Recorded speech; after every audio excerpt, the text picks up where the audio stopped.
The Zephyrian cruiser, Stellar Talon, drifted silently through the void, its crystalline hull catching the distant light of a yellow star.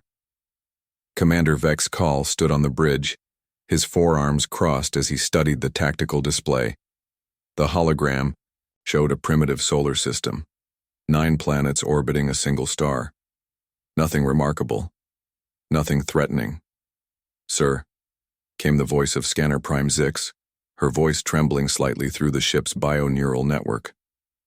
"I'm detecting something unusual." Vex Call's compound eyes shifted, focusing on his subordinate. In 300 cycles of conquest, very little surprised him anymore. The Zephyrian Empire had conquered 47 star systems. They had faced plasma cannons, particle beams, even primitive nuclear weapons. All had fallen before their superior technology.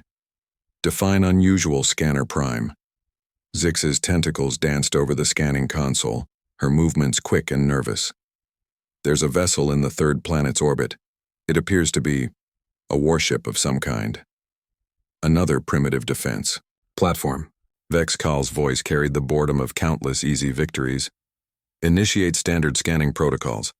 Let's see what these humans think they can throw at us." The scanning beam lanced out across space, a thread of coherent energy that could dissect the molecular structure of any target. It was the pride of Zephyrian technology. Nothing could hide from their deep scan arrays. But as the beam struck the human vessel, something went wrong. The energy simply stopped. Not reflected, not absorbed. It just ceased to exist, as if reality itself had swallowed it whole. "Scanner Prime." Vex Call's voice had lost its casual confidence. Zix stared at her instruments, her chromatophores shifting through confusion patterns of blue and yellow. "Sir, the scan, it's not reading anything, not even basic mass and composition. It's like the ship isn't there, but our visual confirms it exists." "Impossible. Run a level 7 deep scan." "Sir, that's enough energy to strip the hull plating. From most vessels, do it." The Stellar Talon hummed as power diverted to the scanning array. Energy that could crack a moon focused on the distant human warship. The beam struck and vanished again, like a candle flame blown out by cosmic wind. This time, something else happened. The human ship moved, not with the slow, predictable thrust of chemical rockets or even the steady acceleration of fusion drives. It simply was somewhere else. One moment floating in the shadow of the blue-green planet, the next hanging in space directly between the Stellar Talon and its home star. "How did it?" Vex Call began. "Sir," interrupted Communications Officer Reth, his voice tight with controlled panic. "We're receiving a transmission." "From the humans?" "Yes, sir. Audio only. They're speaking our language." Vex Call felt something cold settle in his primary stomach. "Put it through." The bridge filled with a voice. Calm, measured, undeniably human despite speaking perfect Zephyrian. "Greetings, Commander Vex Call of the Zephyrian vessel, Stellar Talon.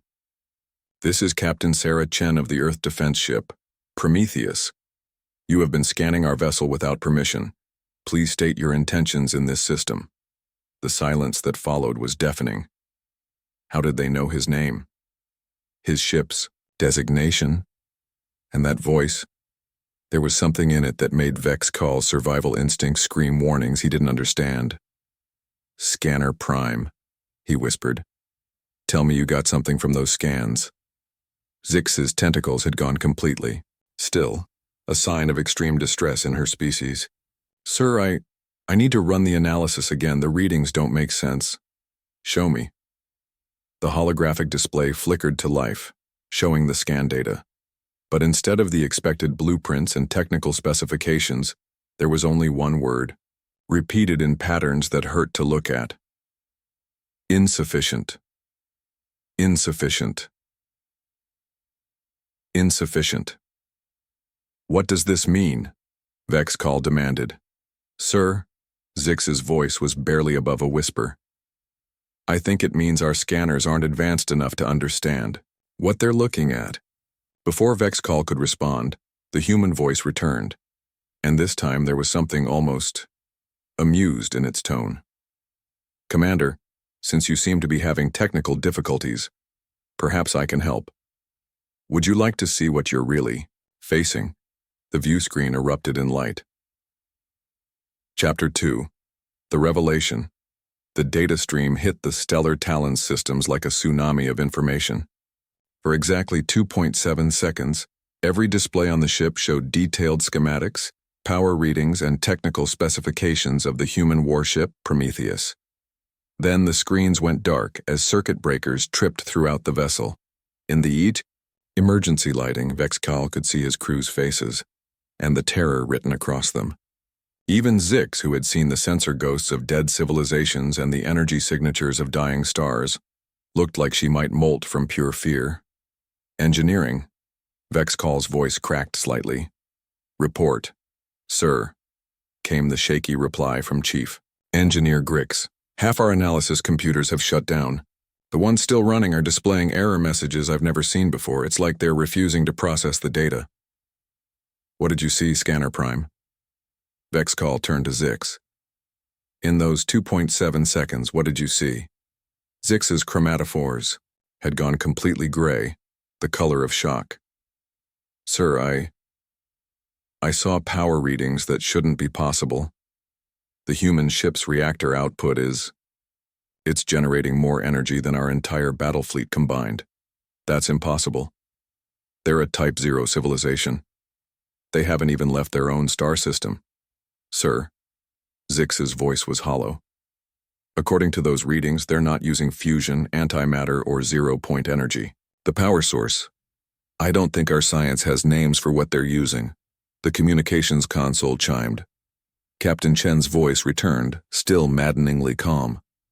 "I see you're having trouble processing the information, Commander. That's understandable. Most species do at first. Perhaps we should discuss this face-to-face. I'm prepared to meet with you aboard your vessel." Vexcal's blood ran cold. "You want to board our ship?" "Oh, I'm not asking for permission, Commander. I'm extending a courtesy. I'll be there in approximately 30 seconds. "Impossible. You're 40,000 kilometers away. Even our fastest shuttles." The lights went out. When the emergency power kicked in 3 seconds later, there was a human standing on the bridge. She was smaller than Vexcal had expected, maybe 1.7 meters tall, with dark hair pulled back in a practical style and wearing what appeared to be a simple blue uniform. But her eyes held depths that suggested she had seen things that would break minds stronger than his. "Hello, Commander," Captain Chen said, her voice exactly matching the one from the communications. "Thank you for the invitation." We didn't invite you," Vexcal stammered. "Didn't you? You scanned our ship, learned our language from our databases, and broadcasted your location. In human diplomatic terms, that's practically sending an engraved invitation." She looked around the bridge with apparent interest. "Zephyrian technology. Impressive work for a Type 1.2 civilization. You've done well with crystalline computational matrices. How do you know our classification level?" Captain Chen smiled, and it wasn't entirely reassuring. "Commander, we know about all of you. The Zephyrian Empire, the Vorthak Hegemony, the Krex Confederation, 47 species spread across 231 star systems. You've been quite busy over the past few millennia. You've been watching us? Watching, learning, waiting. Waiting for what?" Captain Chen's expression grew serious. "For you to be ready. For this conversation. For the choice you're about to make." Scanner Prime Zix found her voice. "Captain, those power readings we detected. What are you?" "We're human," Chen replied, simply. "But perhaps that term doesn't mean what you think it means." She gestured, and the bridge's main display activated, showing an image that made Vexcal's legs buckle. Earth hung in space. But it wasn't the primitive blue-green world they had observed. The planet was surrounded by a shell of structures so vast and complex that the planet itself seemed like a small jewel at their center. Energy flowed between the constructs in patterns that looked almost alive. "This is Earth," Captain Chen explained. This is what you would have found if you had come here with conquest in mind instead of mere reconnaissance. When did you build all this? Vexcall whispered. We didn't build it, Commander. We grew it. 12,000 years ago, humanity discovered something that changed everything. We learned that consciousness itself could manipulate the fundamental forces of reality. What you call impossible physics, we call Tuesday afternoon. The display changed, showing the Prometheus. In detail, the ship wasn't constructed of metal and ceramic like Zephyrian vessels. It seemed to be made of crystallized thought, of hardened dreams, of mathematics given physical form. Your scanners couldn't read our ship because it doesn't exist in the same way your technology exists, Chen continued. It's a projection of human will given substance. Every human aboard is both crew member and part of the vessel itself. When we think, the ship thinks. When we dream, it dreams. That's... Engineer Grix's voice came over the comm. That's not technology. That's magic, is it? Captain Chen asked.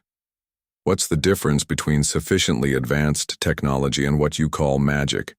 Your species manipulates matter and energy. We manipulate the forces that tell matter and energy how to behave. Vexcall felt reality shifting around him. Everything he thought he knew about the universe was crumbling. What do you want from us? Nothing, Commander. The question is, what do you want from us? Chapter 3. The choice Captain Chen moved to the center of the bridge, and as she did, the space around her seemed to respond to her presence. The air grew clearer, the lights brighter, and even the constant hum of the ship's system seemed to harmonize into something more musical. Yufi came to this system with conquest in mind, she said, not accusingly, but as a simple statement of fact. Your empire has consumed 47 civilizations. You strip mine entire star systems, enslave populations, and move on to the next target. It's an efficient approach to galactic expansion. Vexcall found his voice. It's how we've always done things. The strong survive, the weak serve. It's the natural order, is it? Chen gestured again, and the view screen showed image after image. Zephyrian worlds where crystal cities gleamed in alien sunlight, where art and music flourished alongside technology, where children learned and played in gardens that defied physics. This is your homeworld, Commander. This is what your people are capable of when they're not focused on conquest. Beauty, creation, wonder. How do you have these recordings? We've been watching, remember? We've seen what every species in this galaxy becomes when they're given the chance to grow instead of just consume. The images changed, showing dozens of different alien civilizations, all creating, all building, all reaching towards something greater than themselves. But they're all gone, Vexcall protested. We conquered them, their weakness. Their weakness? Captain Chen's voice carried a note of steel. Commander, show me the current status of the Altair system. The tactical display activated, showing a star map. Where the Altair system should have been, there was only empty space and slowly expanding clouds of stellar debris. What happened? Vexcall whispered. The Altarians developed something beautiful, Chen explained, a form of poetry that could reshape matter at the quantum level. They were creating living songs, verses that could bloom into new life forms. Your forces arrived and demanded they use this ability to create weapons. That's standard procedure for useful technologies. They refused, so your forces destroyed their homeworld, along with their star, along with the most beautiful form of art the galaxy had ever produced. The silence on the bridge was absolute. The Vegan system, Chen continued, and the display shifted again. Another empty section of space. They had developed mathematics that could predict the emotional resonance of color. Their cities were living symphonies of light and feeling. You demanded they weaponize their discoveries. We needed the Rigel colonies. They learned to sing with quantum harmonics, creating music that could heal genetic damage and extend life indefinitely. You wanted them to create sonic weapons. Instead, each revelation hit Vexcall like a physical blow. System after system, civilization after civilization, all reduced to empty space and cooling debris. They all refused to make weapons, he said slowly, every single one. And rather than let their knowledge be perverted into tools of destruction, they chose to take it with them into extinction. Scanner Prime Zix spoke up, her voice small and broken. We thought they destroyed themselves out of spite, to deny us their resources. No, Captain Chen said gently. They destroyed themselves out of love. Love for what they had created, and refusal to see it twisted into something ugly. The bridge fell silent except for the soft whisper of life support systems. So now we come to you, Chen continued. Humanity has watched your empire for 3,000 years. We've seen the pattern. You find beauty, and you try to make it into a weapon. When that fails, you destroy it rather than let it exist beyond your control. What do you want us to do? Vexcall asked. I want you to choose, Commander. Right now, in this moment, I'm offering your entire species a choice that none of the others received. The view screen changed one final time. It showed the Zephyrian home system. Dozens of worlds, billions of lives, a civilization spanning multiple star systems. Option 1, Captain Chen said. You return to your empire. You report that Earth's defenses are too strong to assault. You recommend avoiding this system. Your people continue as they are, conquering, consuming, destroying beauty wherever they find it. Eventually, you'll exhaust the galaxy's resources and turn on each other. Your civilization will collapse within 2,000 years. The image shifted, showing Zephyrian worlds growing darker, their crystal cities cracking and failing, their people fighting over the last scraps of a consumed galaxy. Option 2, Chen continued. You return to your people and tell them the truth, that there is another way. That creation is more powerful than destruction, that beauty is more valuable than conquest. It will be difficult. Many of your people will resist, but if you succeed, if you choose to change. The image changed again. This time it showed Zephyrian worlds transformed, still crystalline, but now growing, flowering, reaching toward the stars not with weapons but with art, science and wonder, cities that sang with harmonious light, space stations that moved like vast gardens through the void, ships that were more like living poems than mere vessels. We'll help you, Chen said simply. Humanity doesn't want to rule the galaxy, Commander. We want to see what it becomes when every species in it is free to create rather than destroy. Vexcal stared at the images, his mind reeling. But the power differential, you could simply force us to comply. We could, Chen agreed. We could remake your entire species with a thought, reprogram your instincts, make you into something more peaceful. But that wouldn't be growth. That would just be another form of conquest. Real change has to come from within. And if we choose wrong? If we choose to continue as we are? Captain Chen's expression grew infinitely sad. Then we'll do what we've done with every other species that made that choice. We'll make sure you can't harm anyone else, and we'll wait for you to grow up or exhaust yourselves trying to maintain an unsustainable way of life. You'll destroy us. No, Commander, we'll contain you. There's a difference. Vexcal looked around his bridge, at Zix with her chromatophores cycling through confusion patterns, at the engineering displays showing systems still struggling to process impossible data, at the communications panel that had somehow allowed a human to simply appear on his ship. How long do we have to decide? You have to decide now, Commander. Not your government, not your high command. You. The choice has to be made by someone who has seen the truth, who understands what's really at stake. That's too much responsibility for one person. Captain Chen smiled again, and this time it was filled with compassion. Welcome to the burden of consciousness, Commander. Every species faces this moment eventually, the moment when they have to choose what they want to be. The bridge held its breath as Vexcal struggled with the weight of an entire civilization's future. Futuristic Chapter 4. The Decision Commander Vexcal stood in the center of his bridge, surrounded by technology that had once seemed so advanced, so powerful. Now it felt like toys compared to what he had witnessed. His forearms trembled as the weight of the decision pressed down on him. "Captain Chen," he said slowly, "if I choose change, if I try to convince my people to abandon conquest, many of them will see it as betrayal. They'll think I've been compromised, corrupted by alien influence." "They'll be right," Chen replied matter-of-factly. "You have been changed by what you've seen today. The question is whether you see that change as corruption or as growth." Scanner Prime Zix stepped forward hesitantly. "Sir, if I may, those scans we attempted, the data we couldn't process. I've been running background analysis this entire time. And, sir, the Prometheus isn't just more advanced than our technology. It's operating on principles that our science says are impossible. But the readings are consistent. They're real." Her chromatophores shifted to patterns of awe and fear.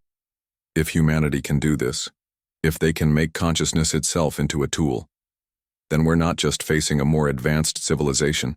We're facing something that's transcended the normal rules of reality." Engineer Grix's voice crackled through the comm system. "Commander, I've been monitoring their power signatures. That ship, it's not drawing energy from any external source. It's creating energy from quantum vacuum fluctuations, from the zero-point field itself. They've learned to make something from nothing." Vex Call closed his compound eyes, processing the implications. When he opened them again, Captain Chen was watching him with an expression of infinite patience. "Why us?" he asked. "Why are you giving us this choice when you didn't give it to the others?" "Because you asked the right question," Chen replied. "When your scanners failed, when you encountered something beyond your understanding, you didn't immediately attack. You tried to communicate. That shows something that many species lack, the wisdom to recognize when you're facing something greater than yourself. The others, the civilizations we conquered, they attacked you. Every single one. The moment they realized they couldn't understand or control humanity, they chose violence. They preferred to die fighting rather than admit they might be wrong about how the universe works." Vexcall felt something cold settle in his primary stomach. "And we were different? You're still alive, aren't you?" The simple statement carried enormous weight. Vexcall realized that from the moment the Prometheus had detected their scans, humanity could have destroyed the stellar Talon instantly.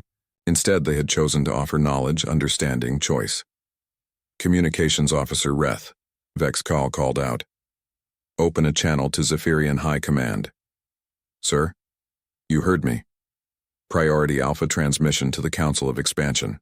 "Commander," Captain Chen said quietly, "are you sure? Once you send this message, there's no going back. Your people will know that someone in this room chose to change the course of your entire civilization."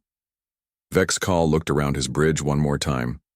These beings had served with him for cycles, trusted him with their lives, followed his orders into the unknown. Now he was about to ask them to trust him with something far more precious, their future. Scanner Prime Zix, Engineer Grix, Communications Officer Reth. "I'm about to make a decision that will either save our people or destroy everything we've known. If any of you object, speak now." The silence stretched for long moments. Then Zix spoke, her voice steady despite the fear pattern still flickering across her chromatophores. "Sir, I've spent my career studying the ruins of dead civilizations. I've seen what happens when species choose destruction over growth. Whatever you're planning, I trust your judgment." "Agreed, Commander," came Grix's voice from engineering. "The mathematics don't lie.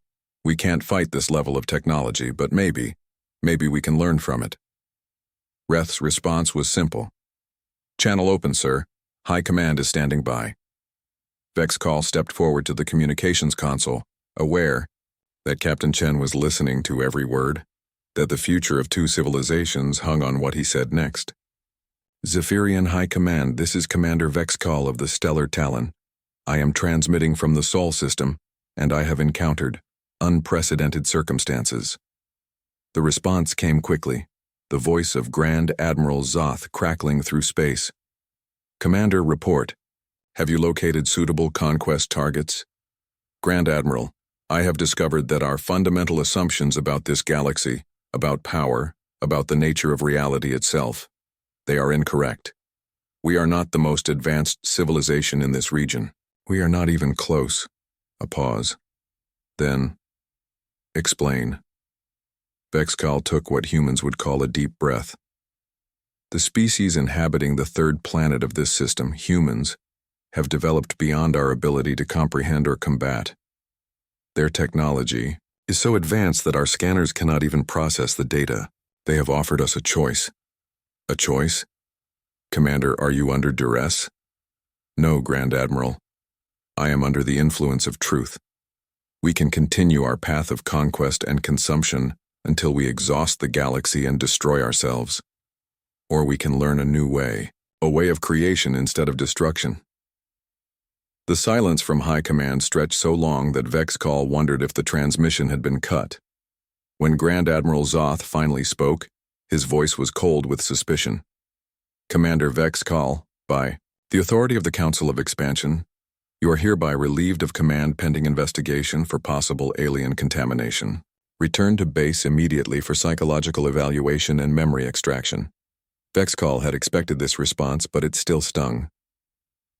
Grand Admiral, I am transmitting all sensor data from our encounter. Review it with your best analysts. You'll see that what I'm telling you is, the transmission is being intercepted and quarantined. Commander, if you do not comply with the order to return immediately, you will be classified as a rogue agent and dealt with accordingly. The channel closed. Captain Chen had remained silent throughout the exchange, but now she stepped forward. I'm sorry, Commander. That must have been difficult. It was necessary, Vexcal replied, though his voice was heavy with loss. They'll send a battle fleet. When they do, they'll face the same choice you just faced. Hopefully, some of them will be as wise as you were. And if they're not? Captain Chen's expression grew sad. Then they'll join the growing collection of civilizations that chose destruction over growth. But, Commander, there's something else you should know. What? You're not going home. Vexcal felt his legs weaken. What do you mean? Your people just declared you a rogue agent. If you return, they'll execute you and suppress everything you've learned. That doesn't serve anyone's interests. So what happens to us? Captain Chen gestured, and the view screen showed Earth again. But this time, Vexcal could see other ships in orbit alongside the massive human constructs. Ships of designs he didn't recognize, made from materials that seemed to shift and flow like living things. There are others, Commander. Representatives from 17 different species who made the same choice you just made. They chose growth over conquest, creation over destruction. They're learning from humanity and teaching us in return. A coalition, a community. The beginning of something new in this galaxy. Would you and your crew like to see what we're building together? Vexcal looked around his bridge one final time. His crew, his friends, looked back at him with expressions of fear, hope, and trust. Scanner Prime, what do our sensors tell you about those other ships? Zix consulted her instruments, her tentacles moving with growing excitement. Sir, the readings are incredible. Each ship seems to be using different physics, different approaches to the same fundamental problems. But they're all working together, sharing technologies, learning from each other. Engineer Grix, could we integrate with systems like that? Unknown, sir, but, Commander, the possibility, if we could learn even a fraction of what they know. Vexcal made his decision. Captain Chen, the crew of the Stellar Talon, formally requests permission to join your coalition. Welcome to the community of worlds, Commander. I think you're going to like what comes next. Epilogue. The New Dawn. 3 years later, the Stellar Talon hung in Earth orbit, but it was no longer the same ship that had arrived to scan a primitive world. Its crystalline hull had been enhanced with human bio-neural interfaces. Its engines now drew power from quantum vacuum fluctuations, and its crew had learned to think in ways that would have been impossible under the old Zephyrian paradigm. Commander Vexcal, now bearing the title of Cultural Exchange Coordinator, stood on the observation deck watching as a massive construction project took shape in the space between Earth and Luna. The new station would serve as a hub for the community of worlds, a place where dozens of species could meet, learn, and create together. It's beautiful, isn't it? Vexcall turned to see Captain Chen approaching. She looked exactly the same as she had 3 years ago, though he now understood that appearance was largely meaningless for post-transition humans. It is, he agreed. Though I have to admit, I still don't understand how the Andromedan singing crystals can harmonize with vegan light mathematics. You don't have to understand everything to appreciate its beauty, Chen replied. That's one of the first lessons we learned after our transition. The universe is vast enough to contain wonders that no single species can fully comprehend. They stood in comfortable silence, watching the construction crews work. Beings of a dozen different species moved together with a coordination that would have been impossible under the old paradigm of conquest and domination. Any word from the Zephyrian fleet? Vexcall asked. They're still 3 months out. Grand Admiral Zoth is commanding personally, with 47 ships of the line. Will you destroy them? Captain Chen's expression grew thoughtful. We'll give them the same choice we gave you. Some will accept, some won't. Those who choose growth will join us. Those who choose destruction will be contained. Will be given the opportunity to reconsider their position from a safe distance. Vexcall nodded. He had learned not to ask for details about humanity's containment methods. Some knowledge was too dangerous for minds that hadn't fully transcended their aggressive instincts. Scanner Prime Zik sent me her latest report, he said, changing the subject. She's working with the Altarian refugees on something called quantum poetry. Apparently, they're creating verses that can reshape reality at the subatomic level. The Altarians didn't all die when their homeworld was destroyed, Chen explained. We managed to save about 12,000 of them, along with samples of their greatest works. They've been very helpful in developing new forms of creative expression. I thought my people had killed them all. Your people destroyed their physical forms, but consciousness, once it reaches a certain level of development, becomes very difficult to permanently eliminate. We've been collecting refugees from destroyed civilizations for millennia. The implications hit Vexcall like a physical blow. How many? Billions, across dozens of species. They're all here, in various forms, continuing their work. The Vegans are designing new forms of mathematics. The Rigelians are composing healing songs. The Tausetians are growing living cities that exist partially in normal space and partially in dimensions we don't have names for. All this time we thought we had won. But we were just destroying empty shells while the real civilization escaped. Not escaped, Commander. Evolved, transcended, moved beyond the need for physical form into something greater. Vexcall felt a mixture of relief and profound regret. Relief that the beautiful civilizations hadn't truly died. Regret that his people had spent so much time and energy destroying what were essentially empty buildings, while the real treasures had already moved beyond their reach. What about my people? He asked. The ones who refuse to change? They'll have the same opportunity as everyone else. We don't abandon species just because they're going through a difficult phase of development, but we also don't allow them to harm others while they're learning. A chime sounded through the observation deck and a holographic display appeared showing the construction project's progress. The new station was nearly complete, a vast, organic-looking structure that seemed to grow rather than be built. It's ready for the inaugural ceremony, Chen announced. Representatives from 43 species will be attending. Would you like to give the opening address? Vexcall felt honored and terrified in equal measure. What would I say? Tell them about choice, Commander. Tell them about the moment when a civilization has to decide what it wants to become. Tell them about the courage it takes to choose growth over comfort, creation over conquest. And if they don't listen? Captain Chen smiled. And in that smile, Vexcall could see the vast patience of a species that had learned to think in geological timescales. Then we'll wait, and we'll be here when they're ready to listen. The universe is patient, Commander. We can afford to be patient, too. As the first ships began arriving for the ceremony, vessels of impossible beauty and complexity representing the greatest achievements of dozens of civilizations, Vexcall realized that he was witnessing the dawn of something unprecedented in galactic history. Not an empire built on conquest, not a hegemony maintained by force, but a true community, where strength came from diversity, where power flowed from creation rather than destruction, where the greatest achievements were measured not in worlds conquered, but in wonders shared.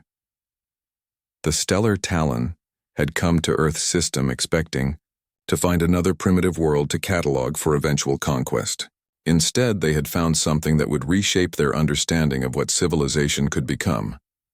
In the distance, the blue-green world that had started it all continued its ancient rotation, but now it was surrounded by structures that defied easy description, part technology, part art, part living poetry written in mathematics and dream stuff.